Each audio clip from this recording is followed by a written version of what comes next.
Курсанбек Шератов, Ильяс Алимов. Бул оюнчуларды бири-бири менен эмне байланыштырат?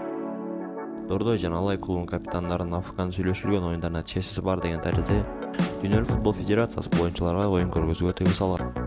Эң биринчи көзгө илинген учур 2017-жылы Дордой менен Алайдын ортосундагы оюн 5-4 эсебинде Алайдын пайдасына чечилгенде байкалган.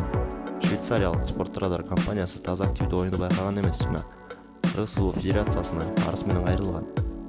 Териштирүү негизинде букмекерлик компанияларга оюн акчалар бир гана 2017-жылы гана эмес, 2018-жылда болгонун тастыкташкан. Алайдын экс капитаны коргоочу Ильяс Алимов менен калачылар байланышкан жана өз сөзүндө ал эч кимден акча албаганын жана оюнду сатпаганын, ошондой эле футболдун эч нерсеси жок кетип жатканын айтканы бар. Ильяс Алимовдон тышкары Дордой клубунун капитаны Курсанбек Шератов жана Алай клубунун дарбазачысы Абдулайс Маккамов футболдон өмүр бою четтетилишкен.